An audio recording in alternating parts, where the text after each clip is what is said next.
This is a Global News special presentation.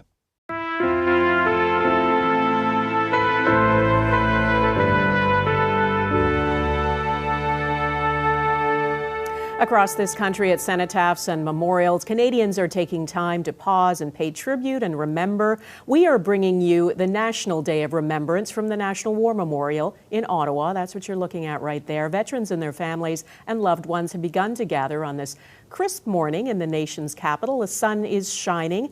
The ceremony will get underway in the next half hour. And as much as we wish the pandemic was over, it isn't completely yet. This year's ceremony won't be as sparse as last year. Spectators and veterans have been invited back, but as you can see there, some public health restrictions are in place, including mask wearing. Good morning, I'm Donna Friesen. Thanks for taking time out of your day to pause and reflect with us. The War Memorial in Ottawa was unveiled in May of 1939 to mark the sacrifice of those who fought in the First World War.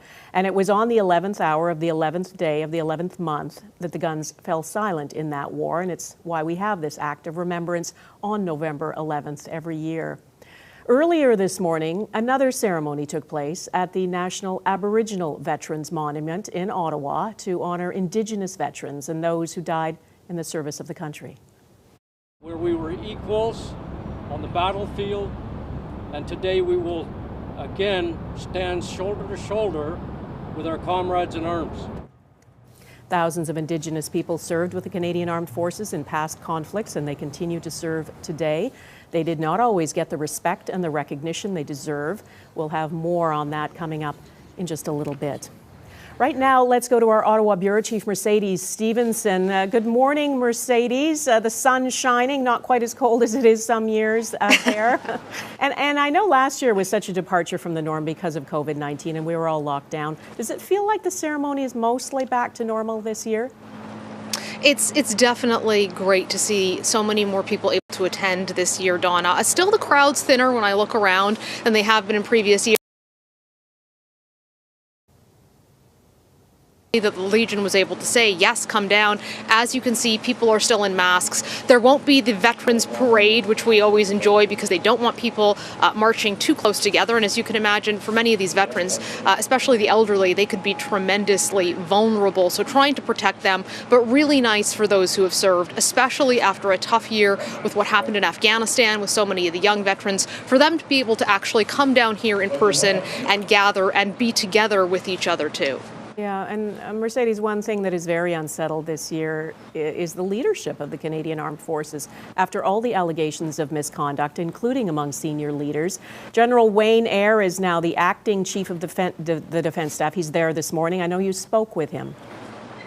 I did. Wayne Eyre trying to lead the Canadian Armed Forces through a very difficult period, as you mentioned. This is his first Remembrance Day as CDS, and he's still the acting CDS. They haven't made him the permanent one, which, as you were noting, really shows you the turmoil. I sat down with him for about 3 minutes. Take a listen to what he had to say. General Eyre, thank you so much for joining us. This is your obviously not first Remembrance Day in uniform. You have been to so many, but you're first as the Chief of the Defence Staff. What are you reflecting on personally today?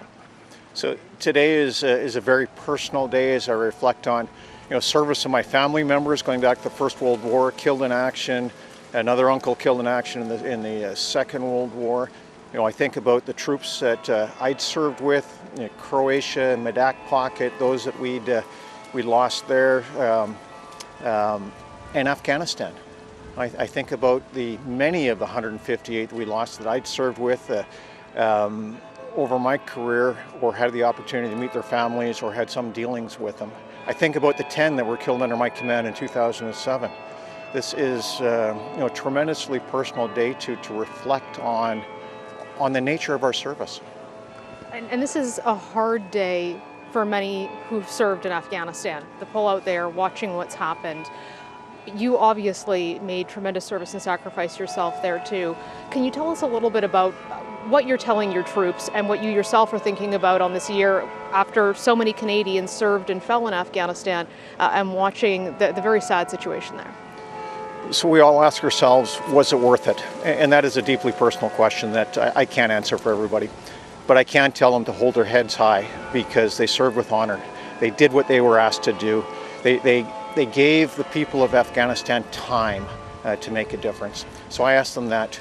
I asked them to look after themselves, to look after each other, and continue to remember the legacy of those who fell in the service of this country. And sir, what would you like to say to Canadians today as they reflect on the service and sacrifice of those in uniform? Well, I asked them to take a look at around the world where we have troops in harm's way, where we have our members serving so proudly here in Canada.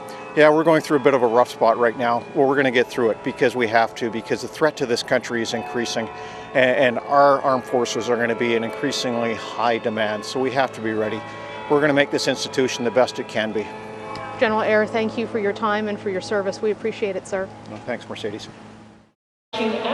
Donna, you know, I think that what General Eyre was saying at the end there is so important for us to remember. There are so many veterans who have served and are now home and out of uniform, but there are many more too who continue to serve. They are right now, as we speak, in countries like Latvia, on ships around the world, in Iraq. So there really are still a tremendous number of troops who are away right now, whose families are missing them, and we hold them, of course, in our hearts today too, as we think about all of those who have put their lives on the line to protect Canada. Right, Mercedes Stevenson, well said. Thank you. Let's take you back now to the ceremony that was held earlier this morning at the National Aboriginal Veterans Monument. One of the people there was Tim O'Lone, an Indigenous veteran who served in the military from 1983 to 1993, and he was a board member for the Office of the Veterans Ombudsman last year. This is what today's ceremony means to him. Indigenous participation, or a lot of people didn't know about residential schools. Canadian and around the world, I refer to that as Canada's quiet, empty chapter in our history book. Well, now is the time to fill it up. I also refer to it as the quiet chapter of shame. And understanding our heroes that went off also included Indigenous peoples and died. And to unpack that history is part of reconciliation. And yeah, you're absolutely right that not a lot of people knew about this. We heard that. Fortunately, towards the end, more people know, and hoping that, as we move forward, we start filling up that empty chapter in our history book. Joining us, as he does every November 11th, is Dean Oliver, Senior Research Director and Chief Curator at the Canadian Museum of History. Good morning, Dean. Good morning. Thanks for being with us again this morning. I know you went to the ceremony at the National Aboriginal Veterans Monument this morning. Can you give us a bit of context, Dean, about the history of the thousands of Inuit, Métis, and First Nations people who served, continue to serve, and whose stories perhaps don't get told, as we just heard, in the way that they should? Well, yes, I hope I can. I did attend. It was wonderful to see some hundreds of people there, as well as the Chief of the Defence Staff, and I believe the Master Warrant Officer from the CAF was also there. But the history, of course, of Indigenous service in the Armed Forces of Canada far predates the creation even of Canada. And one might say, based on events like the War of 1812, that Canada owes in large part its existence to Indigenous military service. The numbers are quite large, continuous in every conflict in which Canada has ever been engaged, somewhere in the range of 12,000 or so if you combine First and Second World War and Korean veterans, at least 500 who gave their lives in service to Canada, and many thousands now, in or around 4% of the Canadian forces continue to be Indigenous, of Indigenous heritage. The stories that they carried into service, of course, included many things, including the disrespect of their existence, their culture, their language in the Canada that they were proudly serving. And a great many, as I believe one of your guests just referred to, carried with them the dual burden of having been survivors of the Indian residential school system, and then also returned wearing the scars, both mental and physical, of wartime. And in many cases, including many of the more famous Canadian Indigenous veterans, like Francis Pegumagabo, for example, then returning to Canada to fight for the rights that they had in many cases enjoyed in the armed forces, but didn't enjoy at anywhere near the same level when they returned to peacetime. I think, if memory serves, the inscription on the Francis Pegumagabo monument in Parry Sound is "brave in war, brave in peace," and indeed they were. Dean Oliver, thank you so much. There are, as Dean said, so many individual stories of bravery and sacrifice of Indigenous veterans who too often don't get the respect they deserve. Mike Dorley has the story of one who fought for Canada and for Indigenous rights. It's not easy to find the final resting spot of one of the most decorated Indigenous soldiers in Canadian history. Francis Pegamagabo the Sniper would have likely wanted it that way. Where there is no doubt is that he would have found this quiet corner of the Wasauksing First Nation near Parry Sound peaceful, free from the horrors of war and politics of a country that all but forgot what he did. I would say his story may have been sleeping. It was a story that was, told in quiet settings within his family or from amongst community members. He was known as Peggy to his fellow soldiers and a terror to the enemy.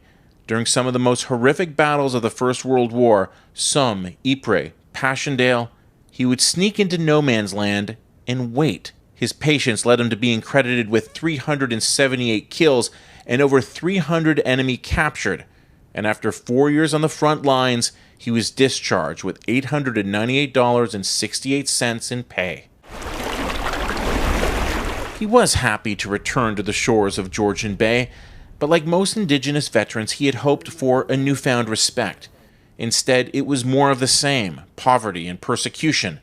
And the country he fought and bled for still wouldn't grant him citizenship. They were trying to prove themselves as equals, not to assimilate, but to prove themselves as equals, as Indigenous men, as Indigenous Canadians. Pegamagabo never did stop fighting, working tirelessly to get more autonomy for band councils.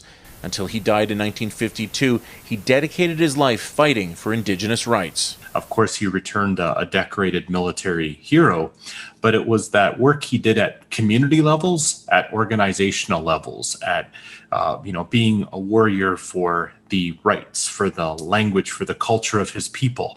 Those are the active contributions that I think we most know him for. In Wasauksing today, the name Francis Pegamagabo is revered in both Ojibwe and English. He was one of 39 Canadian soldiers awarded the military medal and 2 bars for bravery.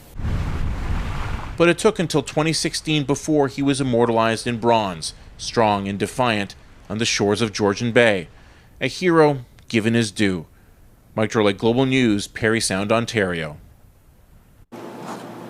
And we take you back now to the National War Memorial in Ottawa, where people have begun to gather as we wait for more of the official delegation to arrive, including Governor General Mary Simon.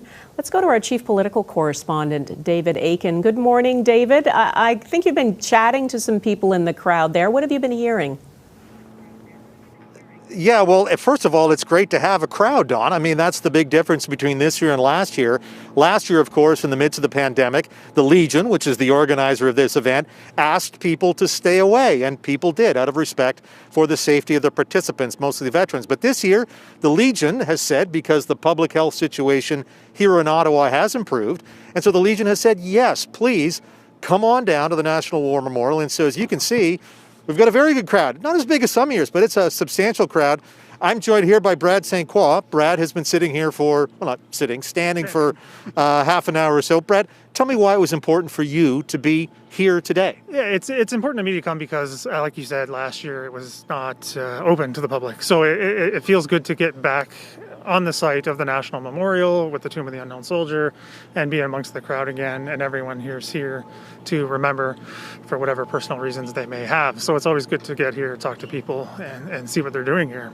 And what do you make of, you got here early, so you're right at the front. There's a lot of people behind here, so it looks like a pretty good crowd in your opinion too. It's a good crowd, yeah. It's a pretty good crowd. It's a sizable one, especially since the centenary of the First World War has now ended. It's good to see a good sizable crowd around us here today. Yeah. Right on. Brad, thank you so much. And Donna, we've been talking about Indigenous themes at this particular ceremony. I'm looking at the clock, and we're just about a couple of minutes away from the arrivals of the first dignitaries. The Prime Minister and his wife, Sophie Gregoire Trudeau, will be the first to arrive. Then we'll see the Silver Cross Mother, José Simard. And then we'll see Governor General Mary May Simon. She is the first Indigenous Governor General, and so she'll be the first Commander-in-Chief that is an Indigenous person to preside over that ceremony. And that's an important point. As Commander-in-Chief, she can wear any uniform she wants. And I can tell you that Governor General Simon has decided today she will be wearing the uniform of the Royal Canadian Air Force. So the Air Force Blues are what you're going to see Governor General Simon in. And I think that is, as we talk about reconciliation, it's important that Indigenous Canadians see themselves in our institutions. That includes the Canadian Armed Forces, which, I should point out, has an active recruiting campaign right now to improve the diversity in the forces, more women, more racialized Canadians, more Indigenous Canadians. Not so much of a success just yet. There's only about 2.5% of the forces are Indigenous versus, say, 5% of the overall population. But again, as we talk about reconciliation, including Indigenous Canadians in all these important institutions, seeing Governor General Mary Simon here is an important symbol. And again, the Canadian Armed Forces' current campaign to include more Indigenous Canadians in uniform is also an important symbol of reconciliation. Very well said, David. As we wait for the Prime Minister and others to arrive and the Governor General, just give us a sense of who you're seeing, the faces that you're seeing in the crowd there. We know, of course, that the number of Second World War veterans is dwindling. Yes, absolutely. One of the great things as you go through the crowd of people and you take a look at some of the faces, it's a great mix. There's very young people in the crowd who are all nicely bundled up, nice and warm there, Donna, you can see, which is terrific. And there's older people. There's certainly, we've met lots of veterans of different engagements in the forces, some of the peacekeeping tours in Cyprus, for example. There's still lots of Korean War vets. And of course, the largest cohort of combat vets at this point really would be the Afghanistan veterans, and you will see some of them. We've been noting that some of the things we're taking public health precautions. I'm wearing a mask because the Legion asked people who are coming today to wear a mask. And on the parade ground, essentially, here in front of the memorial, it's normally packed with veterans or packed with serving officers, women, men, cadets. That's another public health implication. This time around, we just don't have as many participants because, again, we want to maintain some social distancing. And one other group that's missing this year is the diplomatic corps.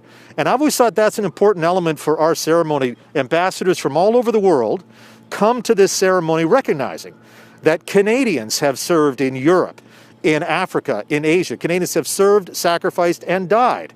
And so diplomats generally will want to be here to recognize the sacrifice of Canadians in uniform all over the world. This year, however, the diplomats' wreaths are pre-laid, and the diplomats were asked for public health reasons, just not enough room, really, as part of the ceremony. So that's just another wrinkle that's happened again, as we try to have a safe ceremony, very well attended, but still recognizing that COVID is still a public health threat. Mm-hmm. And David, we're just waiting for the Prime Minister to arrive. This, of course, he's now, I think, gone through 6 of these Remembrance Day ceremonies. Have I got that math right? Yeah, pretty much. And don't forget, the PM is often at this time of year, he's overseas. This is usually a summit season for the Asia-Pacific Summit. I've been with Prime Minister Harper, for instance, in South Korea or Hong Kong, and Justin Trudeau's done one in Vietnam. But this year, the summit circuit's a bit calmed down because of COVID. And so the Prime Minister is in Ottawa on November 11th. And of course, he'll be here with, as I said, his wife, Sophie Gregoire Trudeau. And this is the 100th anniversary of the poppy this year, David, which I know is we come to take this symbol of remembrance so much for granted now, and we all wear a poppy, and sometimes I think some people don't even know why they're wearing a poppy. It's important to remind people about that and the significance of it and why we wear it. It's not only a symbol, it's a fundraiser for veterans.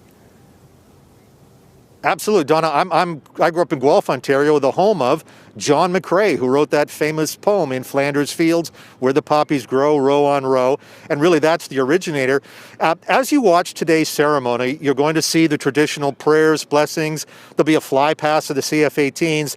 And then once the ceremony concludes, what you're going to see is many of the people here today, many of the crowd, will take their poppy and they're going to place it on the tomb of the unknown soldier, which is right in front of the War Memorial.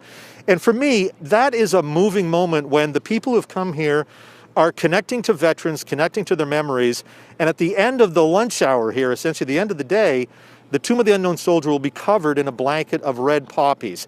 And as I said, that was something that just sort of spontaneously developed over the years, that people thought that's an appropriate way to do things. We'll be wearing our poppies on our programs all day long, but for many who, for the Legion and many others say, once the service is concluded, you may put the poppy in a place of remembrance, and that's where it goes in this town. It ends up as a blanket on the tomb of the unknown soldier. As I say, for me, watching that happen, that's one of the most moving parts of what is usually a very moving ceremony. Yeah, you're right about that. It is very moving. I remember the first time I saw it, and I thought it's so poignant, and it's such a personal act for so many people, right? As they do that, they're thinking of someone in particular who they've lost or a loved one. So thank you, David, for reminding us of that. As we wait for the Prime Minister to arrive, perhaps we can go to Dean Oliver. And Dean, if you wouldn't mind just talking a little bit about the National War Memorial and the Tomb of the Unknown Soldier, which I think was, if memory serves, was added after the National War Memorial itself was built, which of course was back just after the First World War. Yes, it was, and has been rededicated a couple of times since to add formally add to its status as a monument that reflects not only, of course, the First World War soldiers who people were thinking about when it was first commissioned, but the wars of Canada since, and then somewhat later with the repatriation of the unknown soldier of Canada from a field in Northern Europe, a First World War battlefield. The Tomb of the Unknown Soldier was installed as well. Another program that I was very, very privileged to have participated in when that happened many years ago. To echo a point made just a moment ago, Donna, there are many, of course, sites which have now become sites of memory that are more informal than formal. At our sister institution, the Canadian War Museum, that facility, of course, is bedecked with poppies also that people leave behind in various commemorative sites, as are the many cenotaphs and memorials in small communities across the country, as are, very pleasing to me actually, because my youngest daughter will be participating in one today, many school gymnasiums and classrooms, etc., where events of this nature are also occurring. And so there's a very personal and poignant aspect to this that isn't just a national ceremony in other places, but the poppy is at its heart.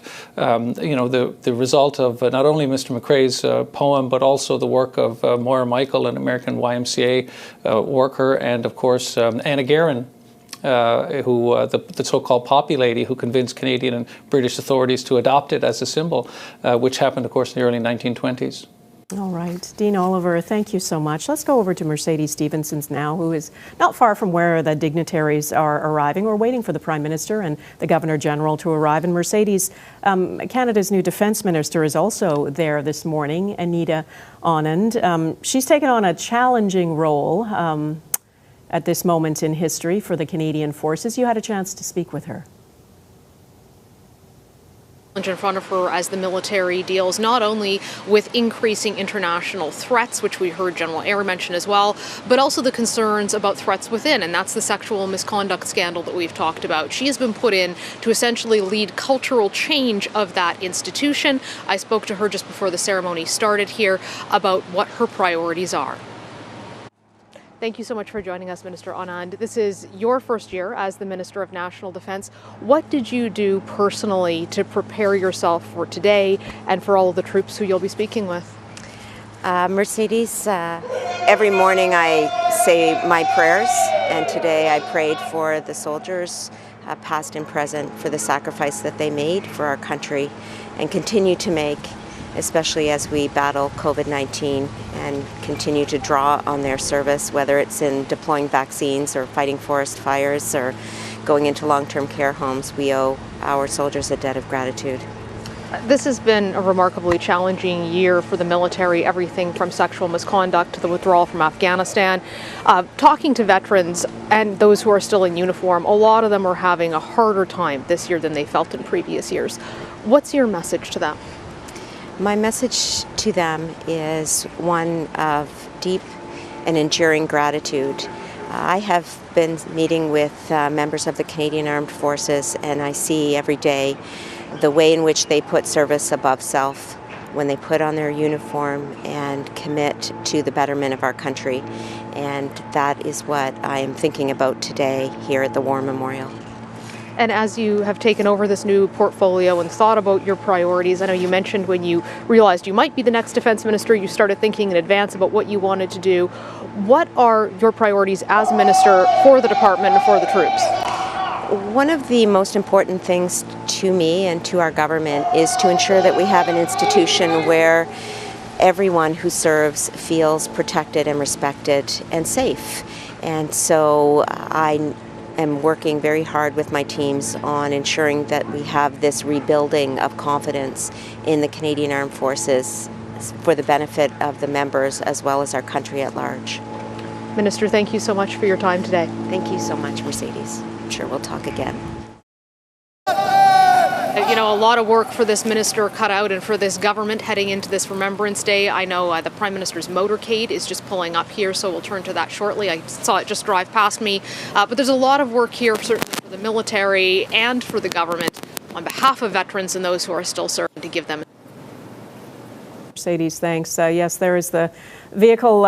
We believe the Prime Minister arriving now. He is about 10 minutes late. We're also expecting there's Justin Trudeau, the Prime Minister, and his wife, Sophie Gregoire Trudeau.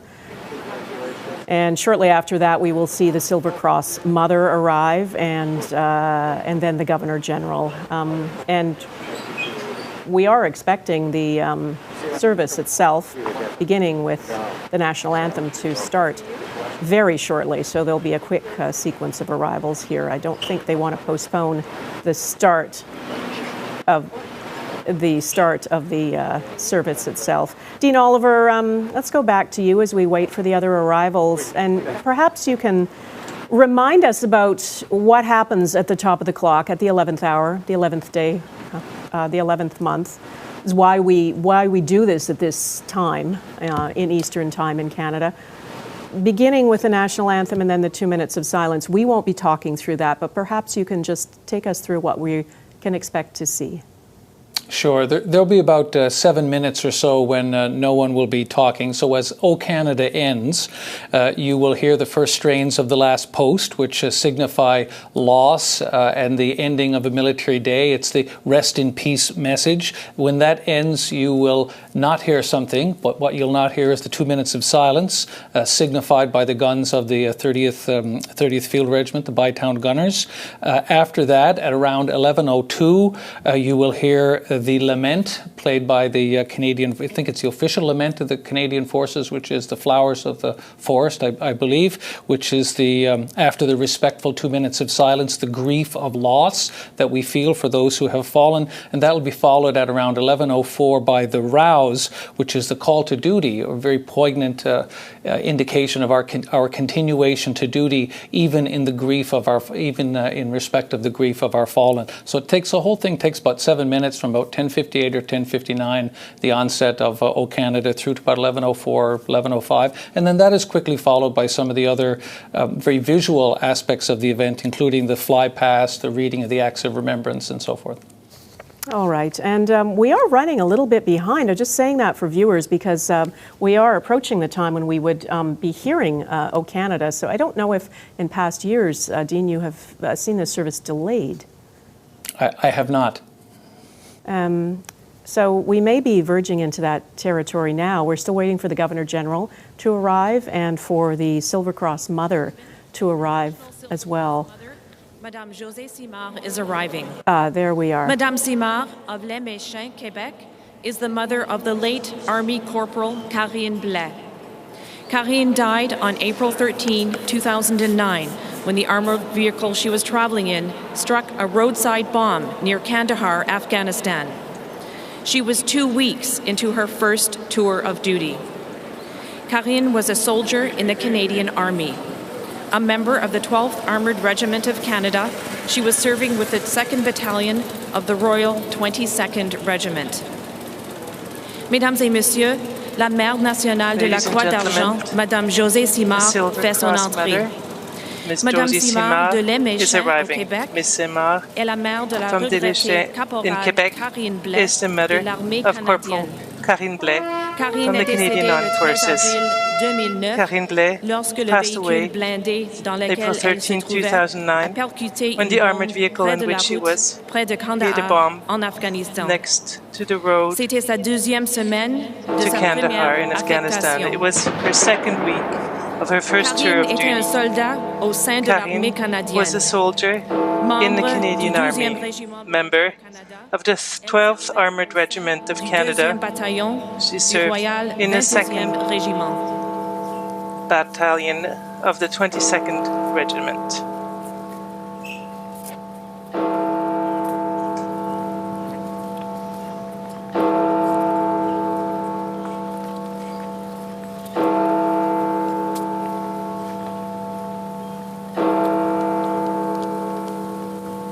It is now 11 a.m. Eastern Time, and the service a little bit delayed this morning. We're still waiting for the Governor General to arrive, and so things a little bit delayed. We're not sure why at this point, but we're expecting the Governor General to arrive shortly, and then for the national anthem to begin.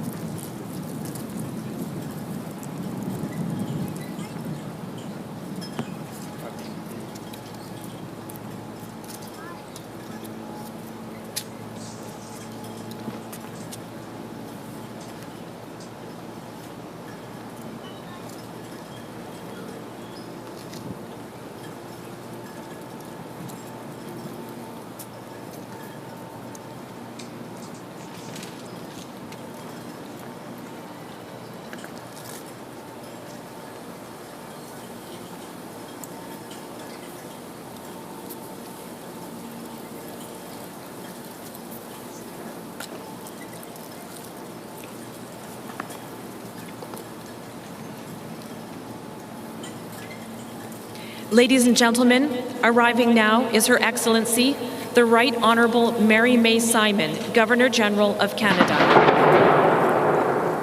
Mesdames et Messieurs, Son Excellence, la très honorable Mary May Simon, the Right Honourable Gouverneur-Général Mary du May Canada. Simon, Governor-General of Canada.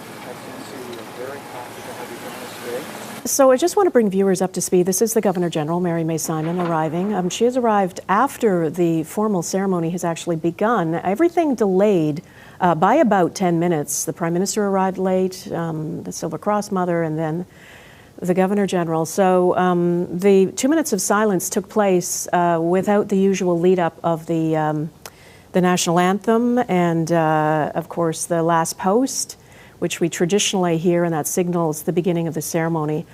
I assume now we're going to continue with the normal sequence of events, which includes the lament and the rouse, and then the fly past.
CF-18 Hornets. There are flypasts taking place this year right across the country in a number of communities. So if you hear fighter jets or other military aircraft soaring overhead, you'll know that it's connected to Remembrance Day this year.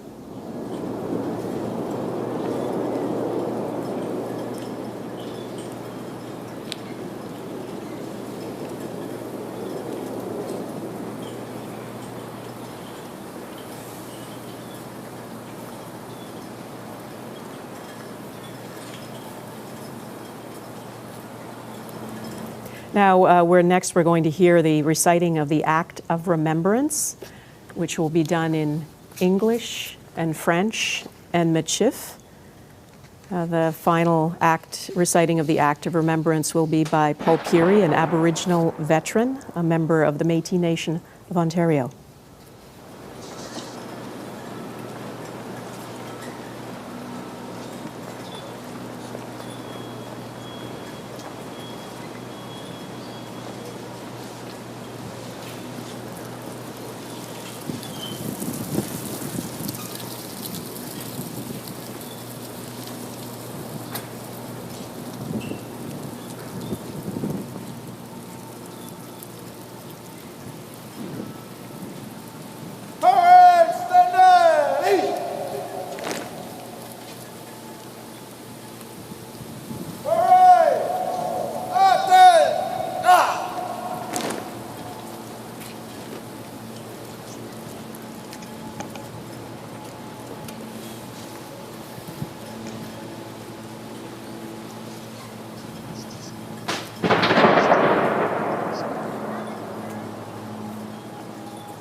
We're watching the ceremony at the National War Memorial Ladies and gentlemen, O Canada, with members of the Central Band of the Canadian Armed Forces. Everything is a bit out of order this year. Apologies. We're trying to work out why things are all out of order and not at the right times. And obviously the organizers have had to scramble to sort of improvise the structure.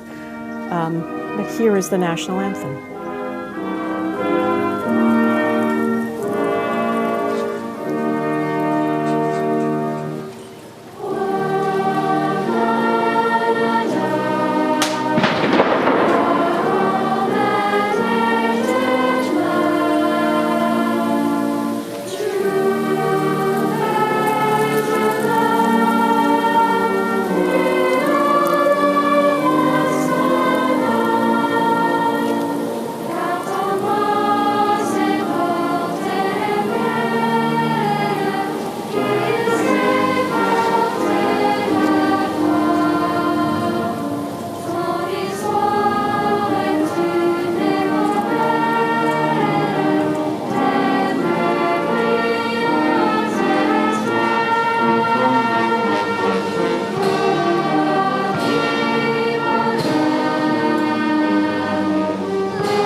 They shall grow not old, as we that are left grow old. Age shall not weary them, nor the years condemn. At the going down of the sun and in the morning, we will remember them. We will remember them.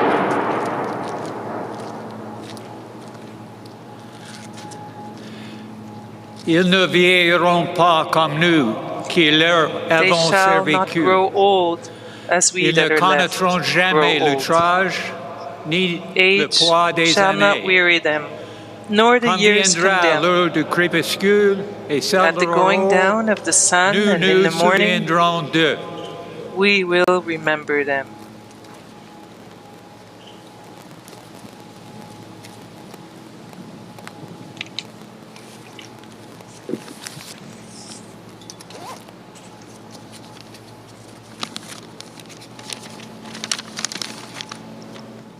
Je me rappelle, vivrons comme qu'on nous a, ne seront pas accaparés louches, quand nous allons sous chapitre, quand qui se lève, en noir strappé des eaux.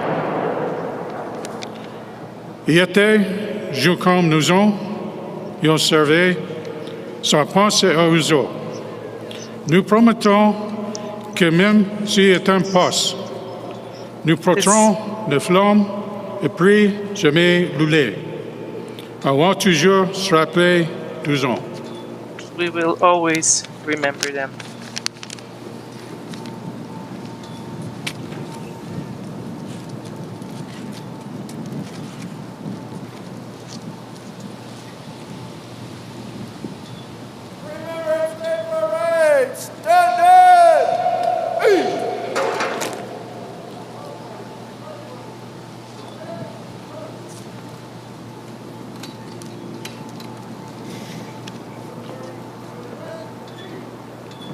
Dans le respect des croyances et des consciences individuelles, je vous invite à prendre un moment de recueillement. Of beliefs and individual conscience, I invite you to take a moment for personal reflection. Nous nous rappelons ces Today, hommes et ces femmes in the presence of our qui se sont veterans, battus remember avec those who honneur et fought courage, with honor afin and que nous courage, puissions vivre aujourd'hui so that we can live dans un today pays où les valeurs in a de country liberté, where the values de of fierté freedom et de pride, courage résonnent and avec courage puissance. resonate Notre with histoire, power. pour reprendre notre Our hymne story, national, est as une told épopée by our de national brillants anthem, exploits qui is forcent of the true notre North, admiration strong and free. et qui nous It pousse evokes aujourd'hui admiration à and nous inspires dépasser us et à to être surpass ourselves and be better En effet, than we thought nous possible. sommes ici rassemblés avec le cœur rempli We are de gathered gratitude today, et de fierté pour nos hearts militaires filled with canadiens gratitude and pride d'hier for all à those who have aujourd'hui served Canada. qui ont fait le sacrifice In every ultime, time and place, ainsi que pour nos those blessés who qui made portent encore the dans leur ultimate corps sacrifice, et dans leur âme as well as those les who blessures still carry the de nos wounds of combats. service in body and soul. Jamais, jamais nous ne fuirons le We devoir will de se never, souvenir, never shy car il est away le from lieu the duty to où nous remember, puisons because this is et the place résilience. from which we draw strength Nous sommes fiers, and resilience. nous sommes We très are fiers proud de faire partie de to cette be a part histoire of that history. et d'avoir mené le We are very combat proud sous le to be drapeau part of the history and canadien. have fought under the Canadian flag. We pray for leaders at every level, and in a particular way, for Her Majesty the Queen, the Governor General, the Prime Minister, the Minister of Defense, and the Acting Chief of Defense Staff. Prepare us to face anything that opposes inclusion or wholeness, whether in our own hearts or the actions of others, so that we might be strengthened in our shared values and service to Canada. War tears apart. It takes that which is whole and dismembers. To remember is to bring together again that which was once torn apart. It is our solemn duty to remember. As those who live as the beneficiaries of the peace brought through the service and sacrifice of our forebearers.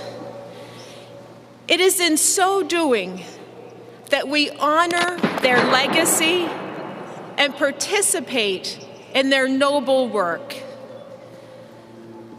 The global pandemic continues to challenge us.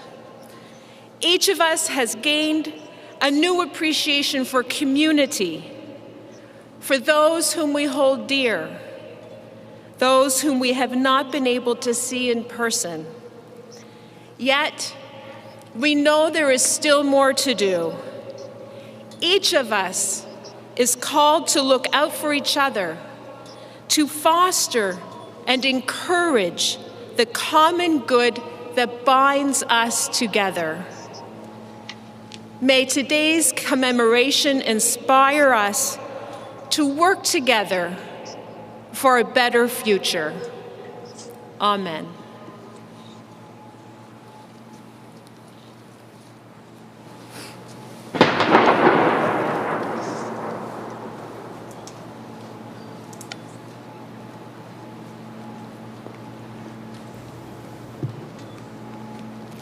Ladies and gentlemen, the Vice-Regal Party will now begin placing their wreaths. Mesdames et messieurs, le cortège vice-royal. I'm Donna Friesen. We're watching the ceremony at the National War Memorial. Everything delayed a little bit this morning by about 11 minutes, so we're a little bit behind as we watch the Governor General and the others begin to lay wreaths at the National War Memorial. We want to take you to a story about students across Canada who have been honoring the fallen through something called the No Stone Left Alone initiative. They place poppies on the headstones of veterans. It is a simple gesture, but an important and very meaningful one. Our Ross Lord visited one event in the small town of Middleton, Nova Scotia.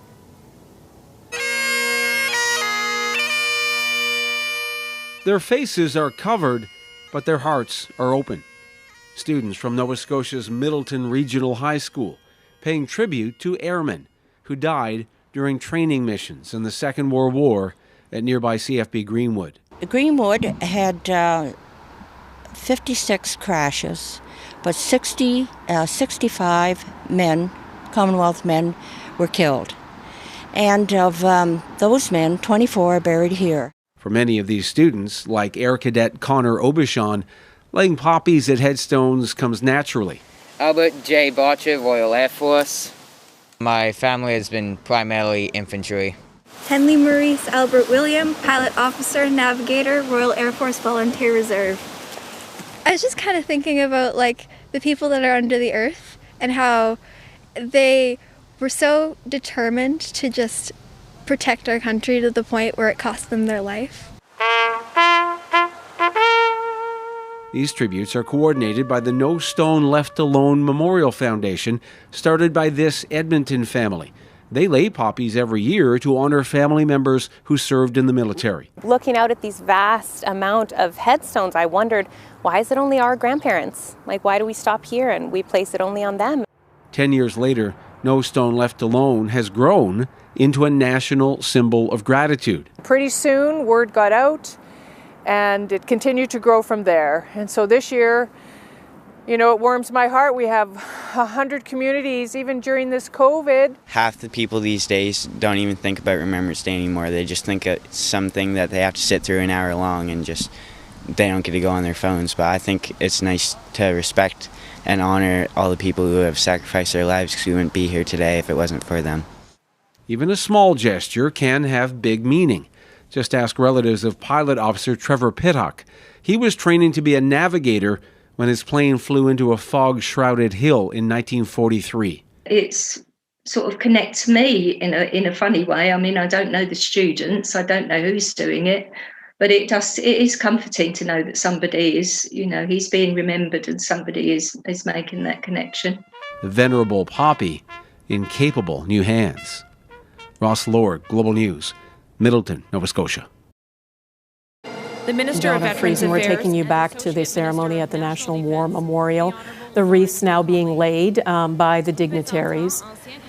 Mercedes Stevenson is near there. Mercedes, one of the things we're trying to figure out here is why everything was delayed this morning. I mean, events are still taking place. Everyone, is being honored in the way that we see every year. But I know I'm seeing some reaction that it's been quite disrespectful not to have met that 11 o'clock deadline, that the dignitaries, including the Prime Minister, were late. Do we know why that happened this year?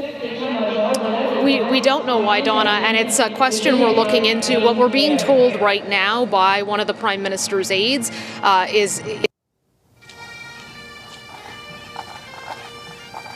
for his arrival. We don't know why that may have happened. We're being told by some of the other aides that they will tell us after the ceremony. I'm not sure why they're not disclosing it now as to the reason why. At this point, we don't know what the delay was, but obviously, as you're mentioning, it's extraordinarily unusual. Remembrance Day unfolds at the same time every single year. That 2 minutes of silence, 11 o'clock. Representing the youth of Canada, Brian McCardle. Apologies. I think we've lost the signal to Mercedes Stevenson.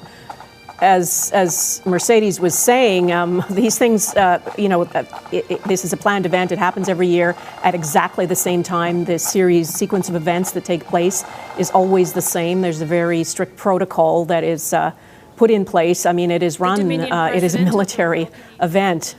Dean Oliver is with us this morning. Dean, you mentioned earlier you'd never seen a delay like this.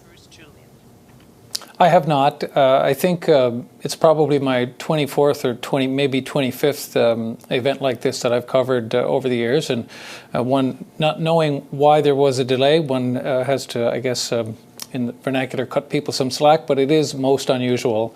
There's usually about a 10 to 15 minute window for arrival, which allows time for people to be put in place and for the band to be prepared. But that was about cut into by at least 11 minutes this morning, which is, to say that it is unusual would be an understatement. Well, we'll try to figure out the reasons why in the hours ahead. Dean, just as we wrap up here, can you just reflect briefly on this act of remembrance and why it's important? Oh, thank you. Well, it works at various levels, and it changes over time, just like the history that it reflects. At one level, it's about you and me and individual engagement with people or battles or places that we remember and hold dear. At another level, it's about somebody else, those whom we remember or wish to reflect upon or respect, and our connection to them, a mark of respect for their service, their activities, their time, past and present. But at another level, Donna, it's about community and what we value as communities. We saw that at the top of your show when we talked about the valuation currently being placed on Indigenous service and Indigenous remembrance. And lastly, it's about the values that as a society we want to carry into the future. What does what we remember say about us and where we wish to go? I hope in the end it's to someplace better. Yes, well said. Dean Oliver, thank you so much for being with us again today. We appreciate it. And that concludes our special coverage of this year's Remembrance Day service at the National War Memorial in Ottawa. Thanks for joining us and for taking a moment out of your day to remember, to pay tribute, and to reflect. I'm Donna Friesen. I'll be back tonight with all the day's news on Global National. For now, take care of yourselves. Bye-bye.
I stand here today with overflowing emotion, with the weight of history and memory, both recent and past, on my heart.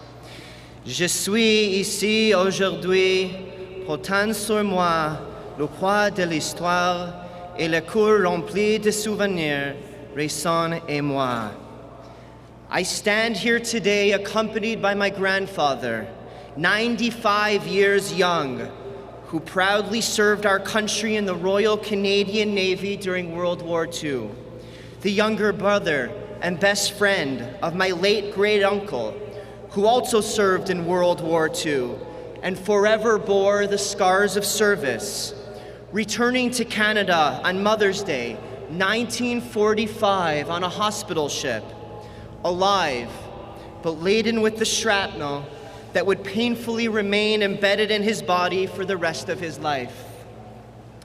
I stand here today reflecting on the Kandahar cenotaph at the Afghan Memorial Hall here in Ottawa, a memorial built by those who served in Afghanistan to honor the memory of those who perished there, military personnel and civilians alike. And I reflect on the image of young veterans paying their respect at the Kandahar cenotaph, honoring their fallen brothers and sisters who made the ultimate sacrifice for the sake of every single one of us across this great nation.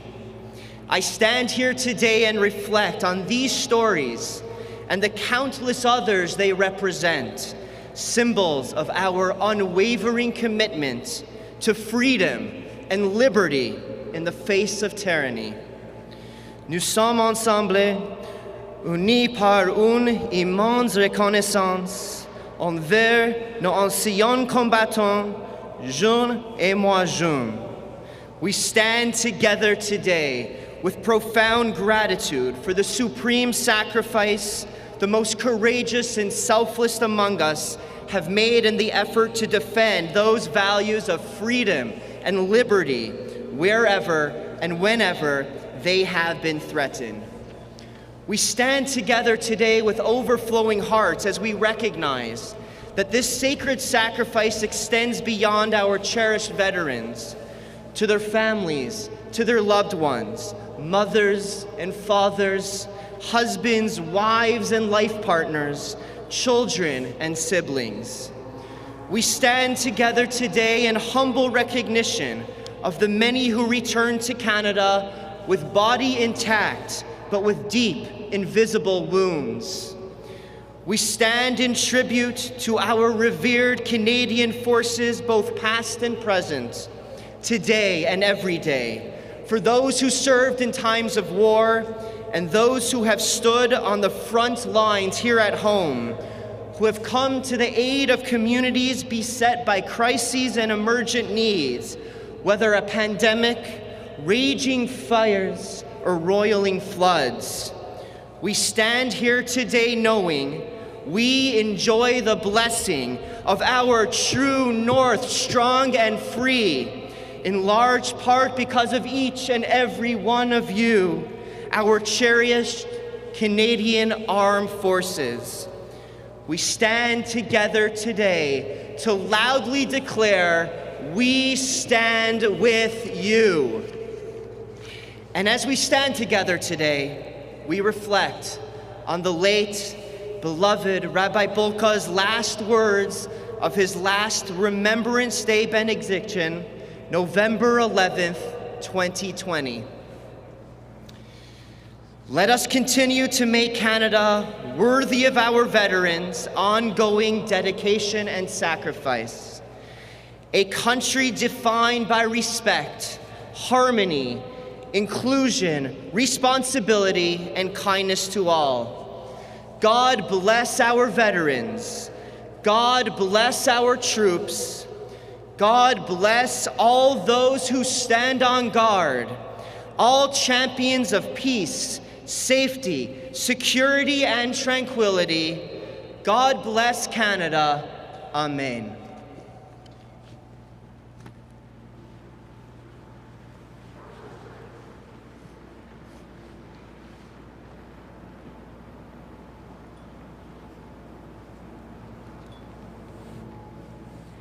Ladies and gentlemen, God Save the Queen with the Ottawa Children's Choir. Mesdames et messieurs, que Dieu protège la reine avec le chœur des enfants d'Ottawa.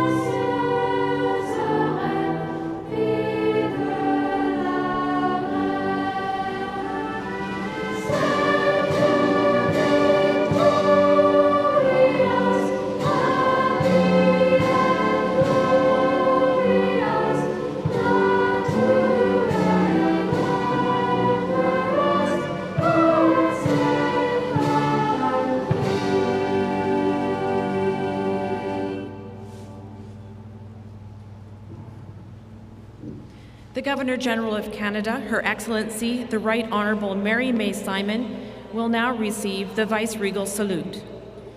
La Gouverneure Générale du Canada, Son Excellence la Très Honorable Mary May Simon, recevra maintenant le salut vice-royal.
Remembrance Day Parade!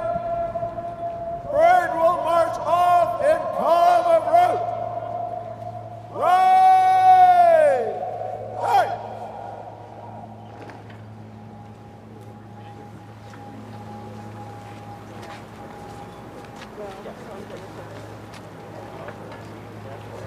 Oh, Ray, I recognize your thing. Yeah.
Aluminum small.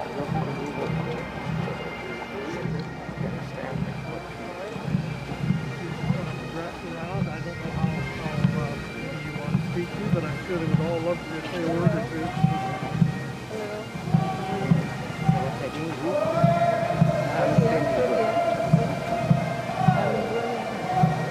That's very good. Starting to speak a little bit. I hope you have fun.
That's pretty much everything from coast to coast to coast.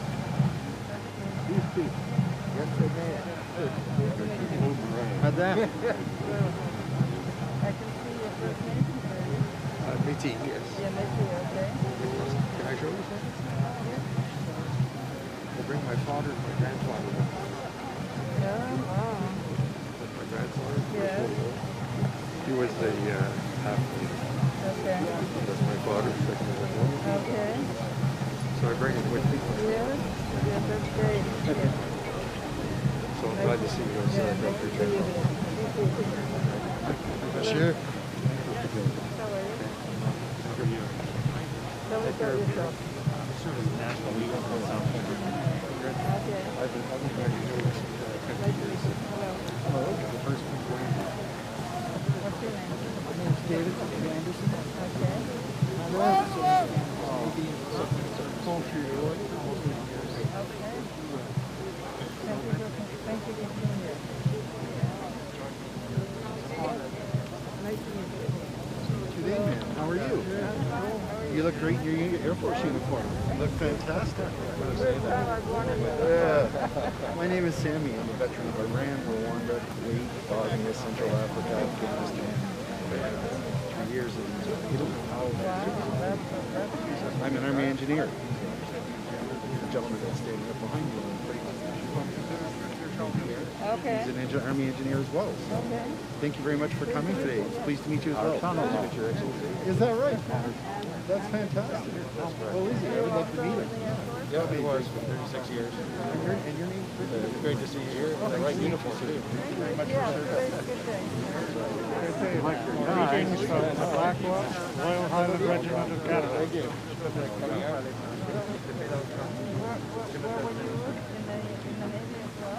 I was in the Army, in the Black Watch. Okay. I can't hear very well. Currently headquartered in Montreal. Okay. Still going strong.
no.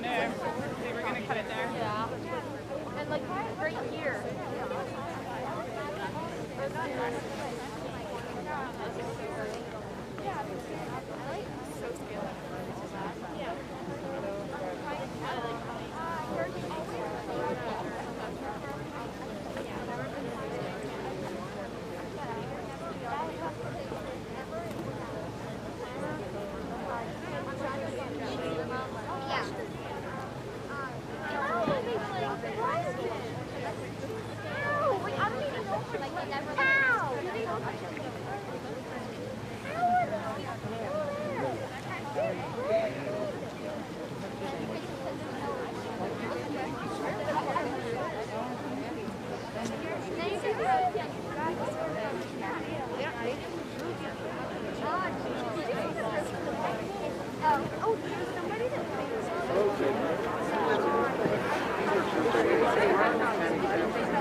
Beautiful voice. You all have a beautiful voice.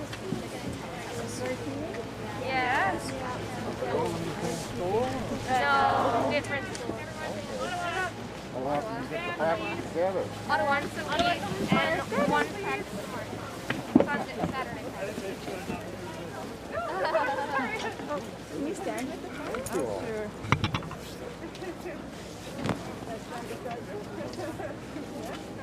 You give him the picture, not me. Yeah. There you go. Oh, we lost her. There. I get enough pictures.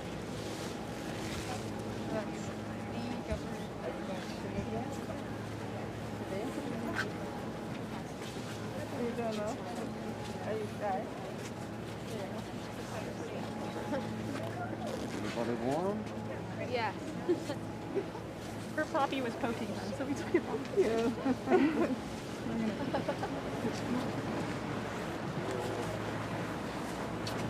Allô tout le monde, ça va bien? Merci de si bien chanter pour nous ce matin. Thank you all so much for your beautiful participation today. Always great to have you. Not too cold today? No. Everyone wore their long underwear? Yeah. You guys have done this before. Angel voices and angel wings you've got. Thank you. Thank Beautiful you. energy. Thank you. Good to see you all. We'll see you again soon. Have a nice day. Thank you. Oh, of course. Let's squeeze in. Thank you. There. Here we are. Ready? All right. Scooch a bit. Here. Everyone Scooch. There we go. Nice and cozy this way anyway. No, it's all good.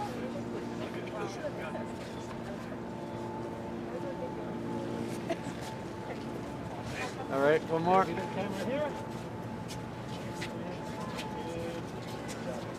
Thank you. Thank you all.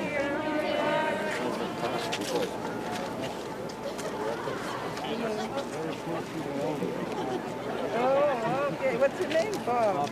Okay, I'll tell her.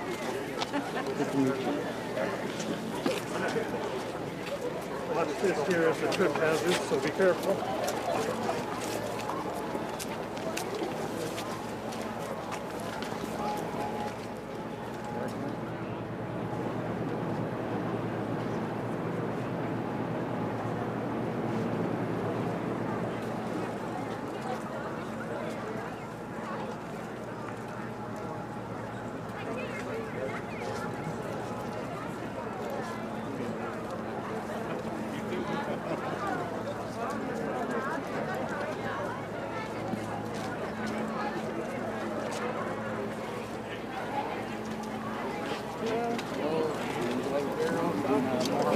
Yeah. Nice to see you. Oh, yeah, that's it.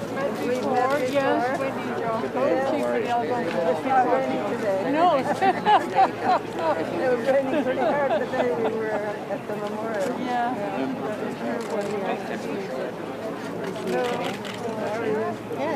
I was wondering you again. Yeah, I know. When I was looking for you, I said, where are you? Backing up. Well, with this, it doesn't help, does it? Everybody okay? Yeah. Nice to see you guys. Hello. How are you? How are you?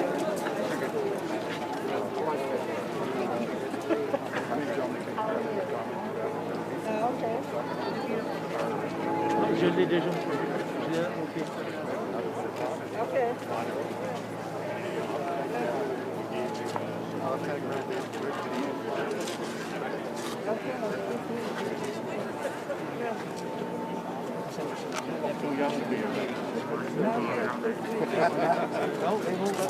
Today, ma'am.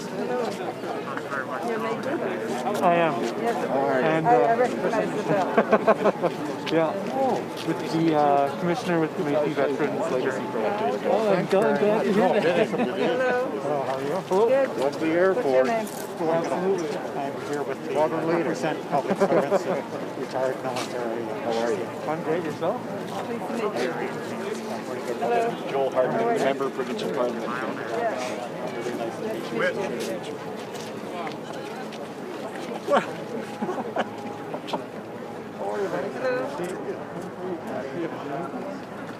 Justin George. Justin George. Yeah.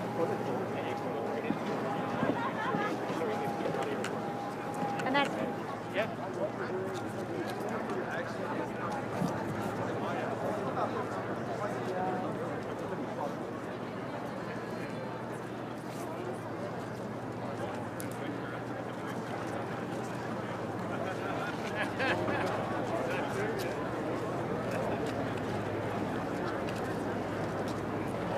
I know what you mean.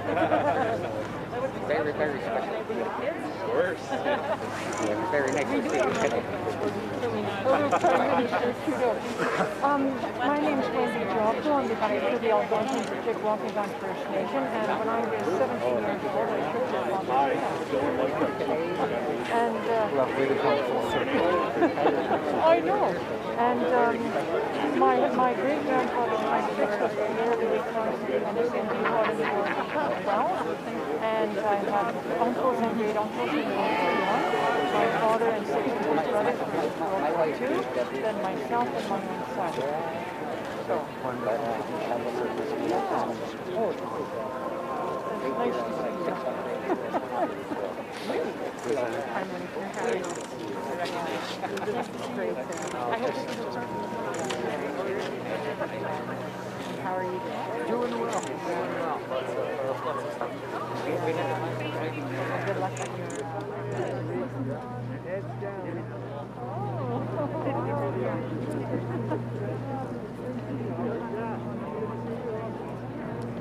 Good work.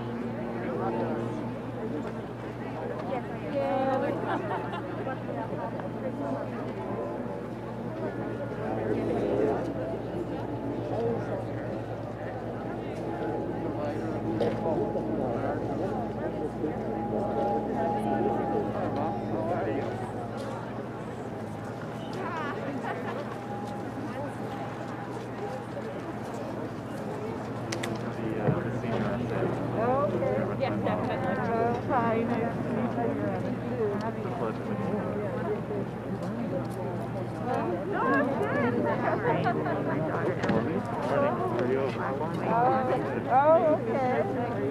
Yes. So you're coming to my sister? Yes. Yes. I was going to say you have maritime connections. Where are you from? From Pakistan.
I'm a very proud mom. Thank you. All of this. It's been a great trip here. Surreal.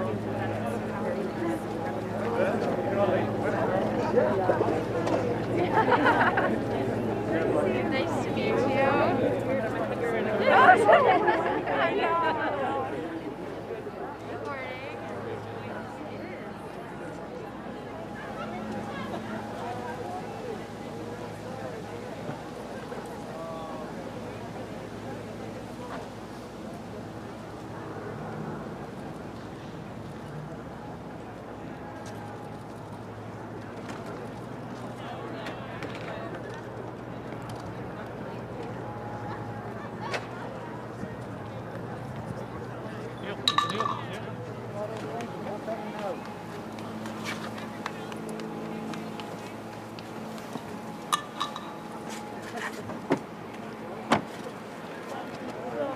Thank you so much. I got my gloves. That doesn't work.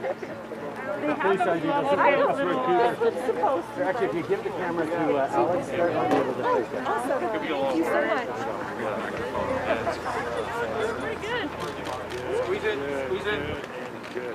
Can we quickly get one as well? Course, Is that of course, okay? of course. Sorry. Yes. Oh shoot. Thank you. I'm going to give the last few of the wrong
You want to get a picture? Yeah. So here we go.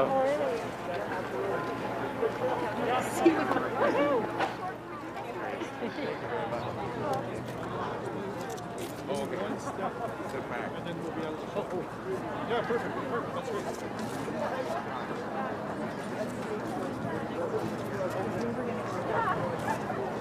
Yeah. Oh, exactly. Good for you.